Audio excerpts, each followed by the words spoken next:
Good morning. I am delighted to be here with you today and Sharon Sheppard.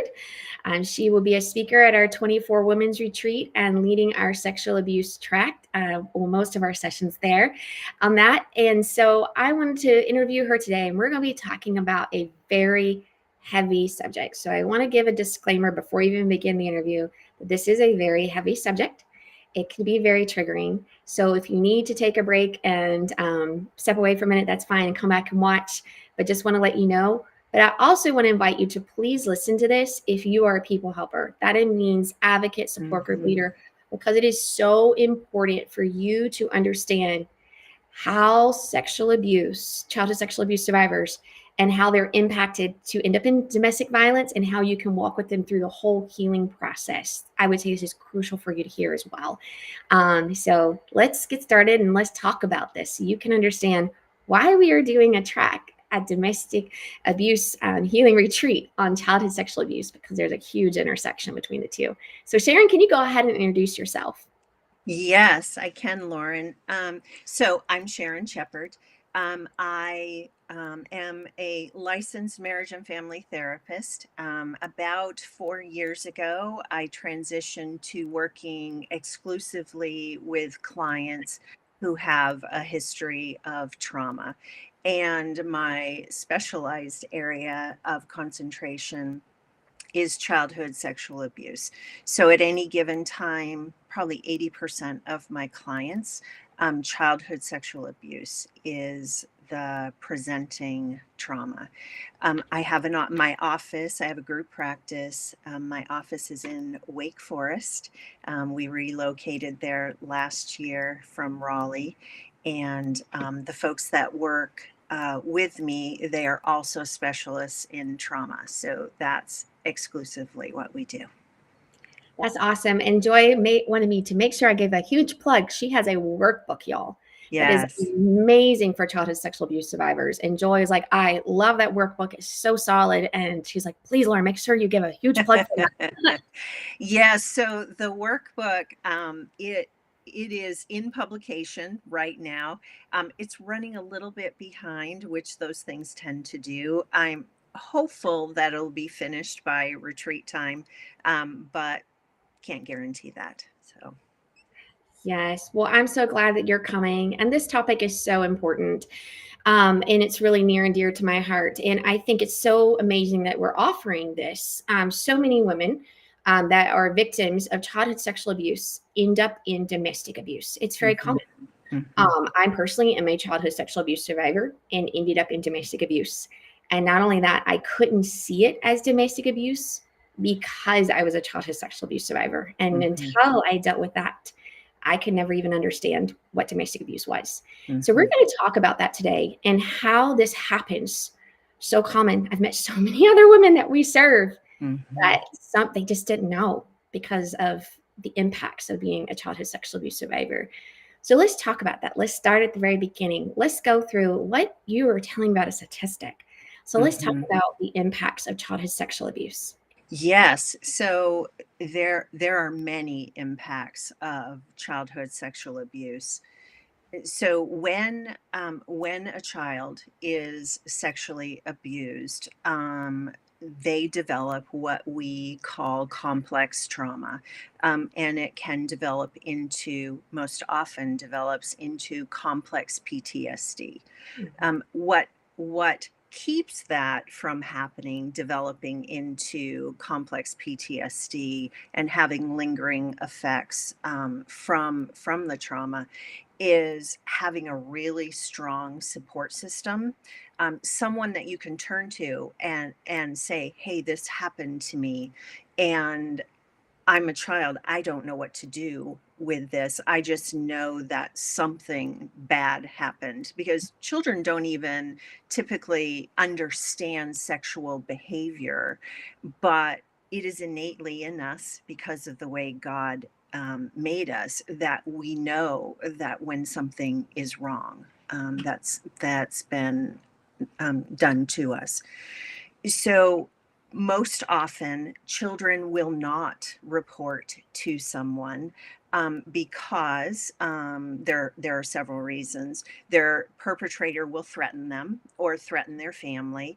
It can be direct threat of harm, or it can be, your parents. They number one, they won't believe you. They'll think you're a bad person if you do this. So there are reasons that children, and immediately shame sets in, right, with sexual abuse. So it goes internal. And that's when the significant damage starts to occur because they have the developmental capacity of a child. They have no ability to process this information on their own. So, what happens is, and why we call it complex trauma, is it impacts all areas of their life. So, it impacts their relationship with their body, which, I know there's going to be emphasis at the retreat, and I'll be talking about it as well, about self worth and our identity as abused women, but then what our identity can be in Christ, right? So, so their body image, their physical being is impacted. Their self-esteem is impacted significantly. The shame component really impacts that area. And there are other areas too, but for our discussion, the one that is the most relevant is relationships are significantly impacted, and the ability to form healthy relationships, not just sexual relationships, but relationships in general, is very damaged. Yes. What was that statistic that you told me? Yes, 27% of childhood sexual abuse survivors have what we call a secure attachment. So that means that as children and then as adults, because unless we address the trauma that follows us into adulthood, only 27% of women have a healthy, stable relationship with the majority of people in their life.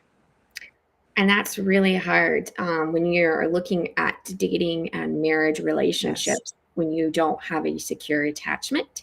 Yes. You're either very anxious and a predator will take care of that, or you're very avoidant. And Yes. that can keep you from developing intimacy with other people.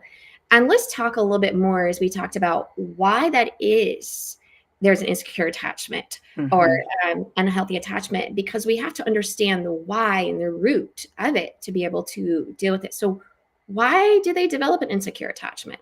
Yes. So it starts really at the moment of the abuse, and as I mentioned, the abuse almost always is internalized. They have no outlet to process the information because of the shame, the threat from their perpetrator, or they may be in a family system that's not healthy and they don't have parents that they can turn to. So they try to make sense of what has happened to them, but a child doesn't have the ability to make sense of what has happened to them.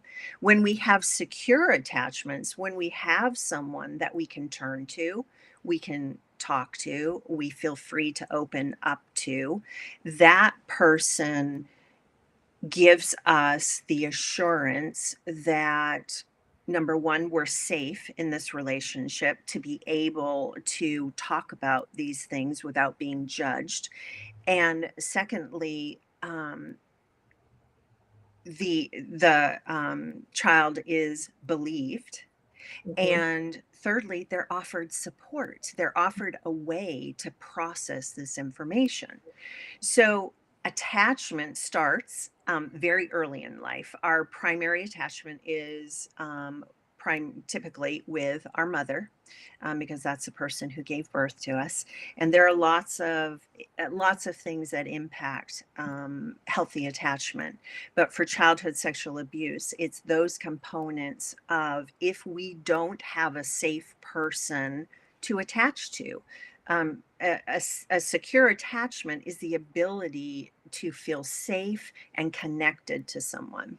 So when that doesn't happen, they feel pretty much that they're on their own, Yeah. and they want attachment. So that's where the unhealthy attachments come in, right? They want attachment and they strive for attachment. So, for example, anxious attachment is when they're around the primary people in their life. They are always on alert and trying to read the people who are their caretakers, or who they're in, for adults, who they're in intimate relationships with. They're always wary of how much they can trust this person. So they're always anxious. Then we have the ambivalent attachment. Ambivalent attachment is the push and pull.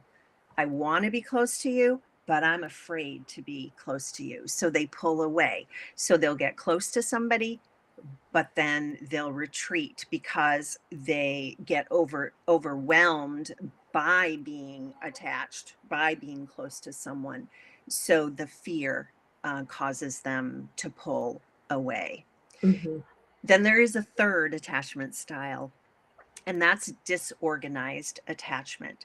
And that is a little bit of both. It's the anxious attachment and the ambivalent attachment. And the majority of childhood sexual abuse survivors fall into that category of disorganized attachment. And the resulting belief that forms because of that attachment is, I am not worthy of love. Yes. Oh, yes. Yeah. Oh, Yeah. yes, that's very true. That's all really hard to hear, especially if you're a survivor of sexual abuse. Yes. So take a deep breath if you're watching this, and just, whoa, let's breathe and let's go on and let's talk about this. Because we're going to give you some hope too. We're not going to be like, oh yeah, you're staying here and now this is your attachment style, because that's right. It's important to understand a little bit more about this. And what I want to talk about, we're going to go in two different directions here. First is the shame and the intersection of how this gets you in domestic abuse, and how you can never know it, that you're in domestic abuse. And that, I want to say, produces a lot more shame in your life. Because you're like, I didn't know it. And you're like, how come we don't believe you because you didn't know it? And you got all this stuff. It compounds it. Just trust me, I've been there. So anyway, I want to talk about that. Is you were talking about going through childhood sexual abuse. There's a lot of shame because you're a child. And I do want to say something. The difference between, I've had people ask me about this, and it's a very sensitive thing, but I'm going to say it. The difference between experiencing domestic violence as an adult and experiencing childhood sexual abuse as a child. As an adult, you have the ability to reason and think as an adult. As a child, you don't have the ability to reason and think as a 20-year-old. You think as a child. So when something bad happens to you as an adult, I could at least think, oh, I think through this a little bit differently. But as a child, you really internalize that. And you believe that you are bad because they said you're bad, and that you deserve this, and that you did that. Whatever they're telling you, you believe. So you feel you are unworthy. And I want that to sit for a minute. When you believe that you are unworthy, you have to earn love, that you are bad, how do you think that can play out in relationships as an adult? Yes. You won't think that you're worthy of a man's love. You're not worthy to be treated with respect, especially not worthy to be treated with respect sexually. You're worthy of this. This is what you deserve. And not only that, because your first sexual experience was with violence or abuse, you associate that as normal. So you don't recognize it as abuse. because that's all you knew and that's how your brain associated it. And so these things allow these women to end up in abuse and endure horrific things. And they will feel it's horrible because it's written on their body as it's very horrible. They will know something's wrong, but they may not have the words to express it because of what happened to them as a child. And I want to say that. Sorry. Okay, you can go ahead and add to that. Yes, no, that was great, Lauren, and that's 100% accurate. The only thing I'll add to that is, the adult brain, right, can make sense of and recognize, hey, wait a minute, this is wrong. I don't need to tolerate this. But those of us who have been sexually abused as children and it was not addressed, we carry that into our adult relationships. So we are viewing adult relationships through the lens of that childhood trauma. Yes. So yes, you're in an adult body, but you have not had an opportunity to address and heal from that childhood sexual abuse. So you are going to continue to see relationships through those insecure attachments, especially the disorganized attachment. Yes. And to clarify that point, I don't mind sharing some of my story. I am a childhood sexual abuse survivor. I'm also a dissociation amnesia, which means I blocked it from my mind, which I know people say is controversy, but I lived it and walked it. So, hey, I know it's real. And I brought it back at 21 and wasn't believed. So I sought help eventually, wasn't allowed to talk about it, from Gothard. And so because of that, I was prime suspect to him Yes. to take advantage of and to start telling me horrific things because I didn't have context to say, wait a minute, this isn't right. You shouldn't be treating me this way or talking this way to me. I would say something's wrong with me. So eventually I fled, like, I don't trust this person. But then I end up in domestic violence and I don't even have words. I know I'm miserable. I know something's wrong, but I can't understand that this is wrong because my abuser tells me it's not wrong. Everybody else has told me it's not wrong. And everybody else says it's always your fault. And I can't even understand this until I eventually find out about Gothard and I see that it's wrong. And I say, okay, I'm going to go to counseling. So I walk into counseling and start there. And I was like, well, I'm here to talk about Gothard, but I wasn't abused by Gothard. And he's like, but he did hurt you. I'm like, he never abused me. I was like, I couldn't state those words. And I was like, I just want to talk about my childhood sexual abuse. So I start working through that and we start processing it. And then as I process that, I'm like, whoa, what Gothard did to me and said to me was horrible. And I say, I'm joining the lawsuit. This has got to be exposed. And then the next thing you know, I come into his office and I say, this happened in my marriage previously the night before, and his face hit the floor. And he's like, you never told me anything along these lines before knowing your marriage. And I was like, but I didn't know it was wrong. He's like, well, what changed? And I was like, well, if this is abuse and Gothard did this to me and this is wrong and this happened to me and it's not my fault and this is wrong, then this is wrong too. He's like, well, what's the truth? And I'm like, I'm in an abusive marriage. So I had no idea, no words to even describe that until I dealt with my childhood sexual abuse. Yes. I prayed for Gothard, pray for again. And then, and so I just want to say the reality that this is very, very true. And then we're going to get into this more there. I think it's really important for people helpers to listen because this is so important for you to understand when working with women who have childhood sexual abuse in their background and are domestic violence survivors. So let's talk about the secure attachment. What happens when we're talking about this? When you disclose this, why does this happen where an insecure attachment happens when you disclose this to a caregiver and nothing's done? So can you rephrase that for me? Sorry. Yes. So we were talking previously about how that when we disclose the childhood sexual abuse to a caregiver and we're not believed or we're not in a safe and supportive community, how does that impact our ability to attach to others and our attachment style? Yes. So it impacts it significantly.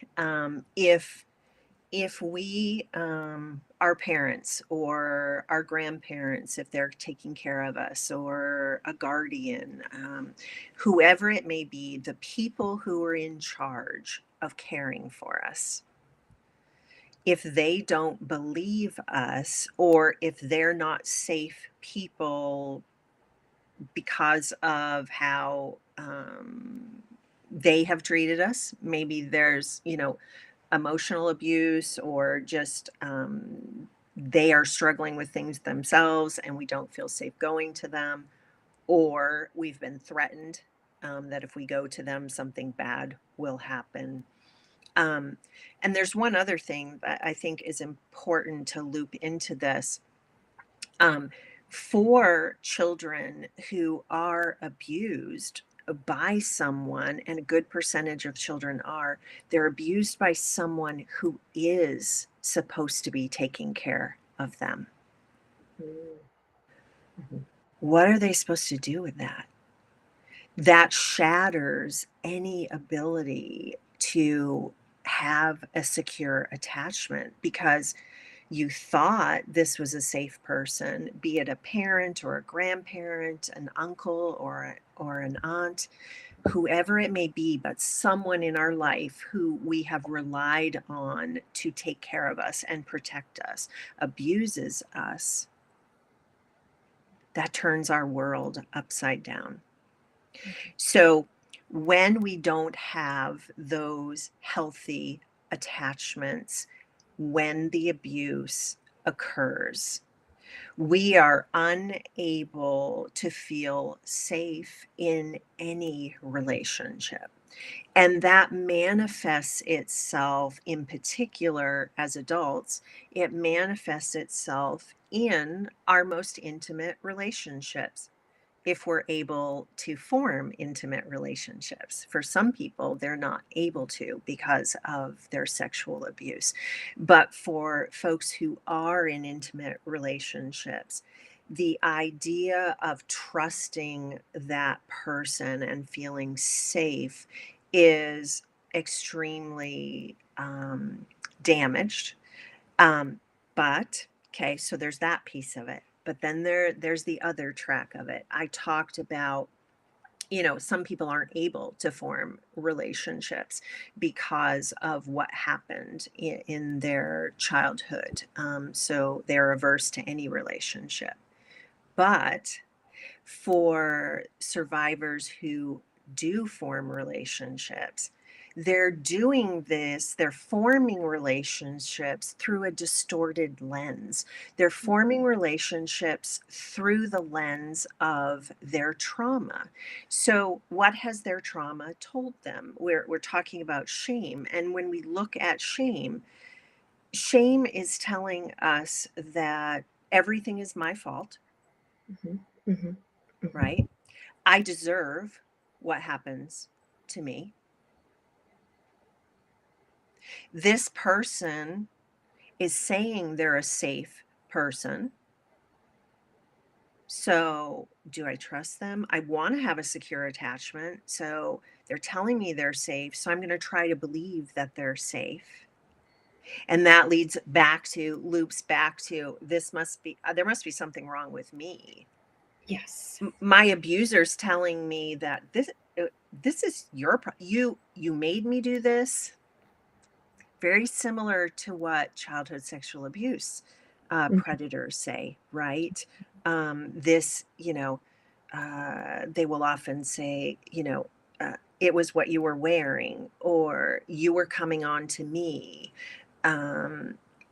All sorts of messages that are blaming messages. So in adult life, that translates in these relationships, these domestic abuse relationships, to um, I've done something to make him do this to me.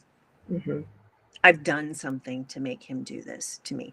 Now, these are all lies, but they are lies that have been formed because of your starting place of that childhood sexual abuse. Mm-hmm. So you go into relationships, and I want to be clear, this is in no way your fault. Yes, please. Yes. None of this is your fault. Mhm, You were a victim of childhood sexual abuse that took you off the course mhm. that God designed for you. Yes. So, your way of interacting with people and your belief about yourself and what you deserve was Mhm. significantly skewed. Yes. So, you're not responsible for the Mhm, path that you were put on. Okay. So, the relationships that develop, these unhealthy relationships as an adult, are direct correlation to your childhood sexual abuse. wow, I appreciate you saying that, and I think that's really important for women and people helpers to Mhm, hear, is that so often it's so hard when you have been a victim of child sexual abuse and you see yourself in it again mhm, later in adult life to be like, wow, I really am bad. I really mhm. must, something must be wrong with me to be attracting this or what's going on, but it's not your fault. And That's right. it's so important for you to understand that. And it's so important for people who are people helpers to understand. Do not shame her, please. I know you wouldn't, but make sure that you're very careful in the language that you use and show sympathy to the empathy too, as well, to the fact that they did it, what you didn't know, That's but right. you have the opportunity to grow and learn and do something differently and to start over. And it's okay. And that's a grief. That's really hard to hear Mhm. because it makes the childhood sexual abuse, the pain of it, probably a little bit deeper because you realize how much it really robbed from you. Yes. And it's okay to feel that and to grieve that. And it's okay to grieve the fact that those who should have loved you and cared for you hurt you or didn't believe you. Yeah. And that hurts Yes. almost more than the trauma itself. Yes. Yes. Absolutely. Absolutely. So, is it an okay time to talk about, Lauren, that we don't have to stay in this place? Yes, let's move there, please. Okay. Okay. I would like that. And I do want to say one thing too is that it is like as we're going there, it's possible to develop secure attachments. Absolutely. And so many people that are advocates here at Call to Peace, you that are working with women that have been through childhood sexual abuse and are now in domestic violence, and you're walking alongside them, you may be their first secure attachment. You really may be. I have seen it actually multiple Mhm. times Mhm. from women I know personally that have walked through this. And so it's important to understand that as well, as this person may have never had a secure attachment and what that may look like as they're developing their first secure attachment with you, because you're the first person that's believed them That's ever. right. That's right. That's right. Yes. So we've talked about all the things that have led you to being in these domestic abuse relationships because of your childhood trauma. But as Lauren was saying, we can develop secure attachments and we can heal from our traumatic experiences. I've been working with women who have experienced childhood sexual abuse for quite a while now, and I could not do what I do if there wasn't hope for them to be free from the burden of the trauma that has kept them literally in bondage for lots of years. For some people, I've had clients in their 70s who are just now coming in to work on their childhood sexual abuse trauma. So, um, the name of my workbook that I created, it is titled Undone: Hope for Healing from Childhood Sexual Abuse. Mm. So there are steps that we can take to heal from the abuse from childhood and the abuse from domestic abuse. The primary thing, and Lauren has already mentioned it, the primary thing is having a safe person Yes. to walk with you, Mm-hmm. and someone who's not going to abandon you. They are not going they're going to very clearly see, and sometimes even see for you when you can't see it, that none of this was your fault. Yes. None of it. They will hold that place for you. Yes. Yeah, they will hold that place for you. So that's the most important piece, is having that person who believes you can develop that secure attachment with, and who is willing to walk alongside you. Now, Called to Peace is, they're in the business of walking alongside domestic abuse survivors. And as you all know, they do an excellent job with that. Mm-hmm. And I have the privilege of being someone who walks alongside primarily childhood sexual abuse survivors. And so there are lots of ways we address that. I am a licensed therapist, so I use what's called evidence based practices. So I am an EMDR therapist. I do use a lot of storytelling in different ways to be able to safely share your story. And we do a lot of work around the shame. I find that shame is the biggest component that keeps women from being able to move through and move on with their lives after abuse, because those messages are so hardwired from childhood. So we do a lot of work around shame, because if we cannot free ourselves from shame, we will keep cycling back into the patterns of abuse. Yeah. So primary is having that support system. Called to Peace is a support system. They have folks who work directly with survivors, seeing a professional like myself, and there are lots of us who can walk alongside you and help you work through those traumatic experiences. And I have seen the miraculous work that God does. And I Mm-hmm. have seen women, and some men, I have seen women. We don't forget what happened. We never forget. It's not about brainwashing or erasing what happened, because it's part of our story. Mm-hmm. And hopefully, at some point, we can use parts of that story for God's glory. Mm-hmm. But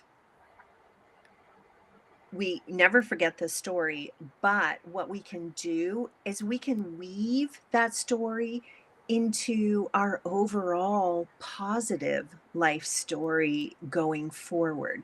So it's not the main subject of our story anymore. It's a piece of the story. And when we can make it a piece of the story and not the main story, it loses its power. It loses its power. So that's a lot of the work that we do. Thank you. Yes, I love all of that, and so very true. And I do recommend an advocate if you think that you might be in domestic abuse. You can reach out, contact Call to Peace. We'll walk alongside you, and then a counselor as well to be able to process this in a professional setting to undo this, because childhood sexual abuse is very deep. And the reason why we're having this, I'm going to transition a little bit to a retreat, is because with childhood sexual abuse and domestic violence in their intersection, is if you don't deal with the root of the childhood sexual abuse, if you're a domestic abuse survivor, you more than likely are going to end right back up again in domestic abuse. And the pain of it, of domestic abuse, is just a compound pain that's on top of the childhood sexual abuse. So it's really important to uproot this to find healing after domestic abuse and to become whole. Otherwise, you really can't become whole from experiencing domestic abuse if you don't address the childhood sexual abuse. It just won't happen. And also, we want to have, so we're having a track here because we want women to find wholeness and healing after domestic abuse. But we know if you're a childhood sexual abuse survivor, I myself included, you must also address this issue. So we're excited to have Sharon here to be able to share about these ways that you can learn to rid yourself of shame and learn ways to healthy mechanisms to overcome the impacts of childhood sexual abuse through the tracks that she'll be offering. So I am looking forward to that. Is there anything else you want to add too about your tracks and what you'll be sharing at the retreat? Yeah, sure. I'll be doing three different workshops, I'll call them, because they're going to be experiential. We're going to do a lot of hands-on work. You won't be just sitting there listening to me talk. So we're going to be talking about shame and guilt, what the difference is between the two, who's responsible for what happened to you. We'll be talking about and working on those things. We're going to talk about your identity, the identity that you developed because of your childhood sexual abuse, and what your identity can be when you are healing from childhood sexual trauma, and how God sees you, how God always sees you, no matter where you are in the process.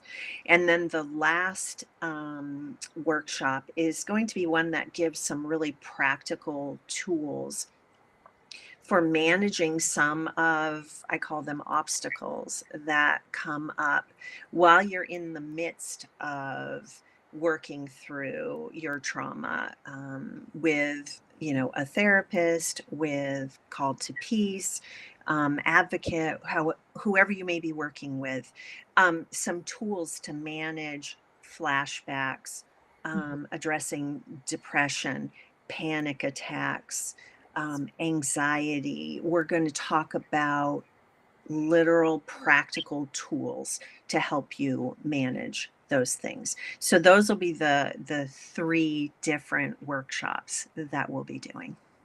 Wow, I am really looking forward to that and seeing women find wholeness and healing. And I want to give another small plug for the retreat as well as something else for advocates and those who are survivors to consider is that at the retreat and as advocates yourself, you may find your first secure attachments. You may find your friends. I have personally found as a survivor myself, I connect very deeply with other people who have experienced this same trauma. Somehow, even if we don't know, there's a deeper connection there just because we seem to get each other in life. I actually met a friend that became very dear to me at the retreat, who was also a survivor and an advocate herself. And it was really instrumental in my healing. A part of that is in the things that she taught me. And I did want to say something about secure attachments. It is so interesting. As I mentioned, so many women have found secure attachments through their advocates for the first time. And it's amazing to experience a secure attachment. I was telling that friend that I met at the retreat, I was like, Joy was my advocate. Joy Forrest, she's the executive director and founder of Call to Peace, because we were a baby back then. That's just what we did. And I was like, yes, when I'm alone with Joy riding in the car, we were doing something for a couple hours. And I was like, I just start feeling calm. And I was like, just see my whole body starts relaxing. I just feel like no matter what happens, she's got my back. And I was like, I was just telling my friend about it. She goes, Lauren, that's called a secure attachment. You have a secure attachment with Joy. So when you sense that, I want you to stop and I want you to say, this is secure attachment. This is what this feels like. So then you begin to recognize it in other relationships, like with this friend and other people, where I'm like, oh, I feel safe to be me. I feel safe to express myself. So I just want to say that this is really important for you to understand and to take seriously if you're an advocate, is that you probably really are going to be their first secure attachment if somebody that is actually believing and advocating for them, because typically childhood sexual abuse survivors probably a lot of times with their family weren't believed. and weren't advocated for. So they Mm-hmm. learn to have a hard time trusting. And that is something to also know and consider, and to say that is okay. It's very hard for a survivor of sexual abuse to trust somebody that's trying to help them, and to say, to read them very carefully, be like, are you really going to help me? Are you going to abandon me? Are you going to blame me? Are you going to shame me if I tell you these things? And that's so scary. So please take that with extreme caution, that when they're sharing these things with you, they're really trusting you to love and embrace them. And when you give them empathy and compassion, you bring healing to their brain and wholeness. So I just hope that you come and that you find community there. And I hope that you, as advocates, we're grateful for you, get to attend this as well, to better understand those you serve who may be impacted by childhood sexual abuse and domestic abuse. And there's hope and healing for you. As Sharon said, I don't want to keep talking, but there is. I've been in therapy for a decade now. It is a long process of healing and overcoming. And Sharon and I are talking, I think the attachment is the hardest thing to heal, and it takes a long time. So be patient with yourself and just continually, this is another step forward to coming to the retreat and connecting with others and sharing your story. And I find that it's really safe to be able to share my story with somebody else who's been through this, because they're typically not going to judge you, because they get it and they understand it. So I'm excited to see what God does in and through this track, and also to know that you can find hope and redemption in this as being part of your story. And that, through me in my own life, I wasn't believed when I told. And so I was left alone with Jesus. So Jesus became my healer, and I prayed hours every day, literally. And I found Jesus in my suffering, and Jesus met me, and Jesus spoke to my heart and told me my worth and began to heal me. And this was when I was at 21. And because of that, I became to know him and to trust him in a very deep, profound way.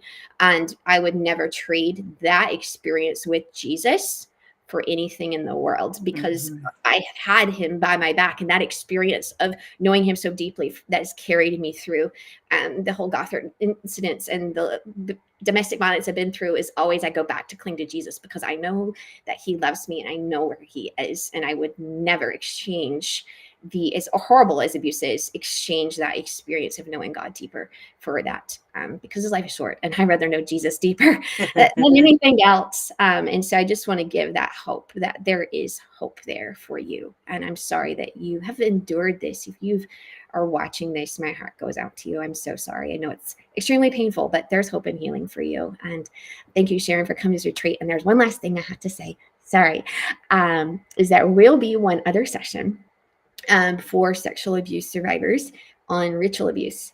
So I would be careful going to that session if you are not certain there is ritual abuse in your background, you do not have a counselor walking beside you, and you're not further along in that healing. But we will be doing another separate interview about that special session for people helpers and for those who've been through ritual abuse, and explaining what that is.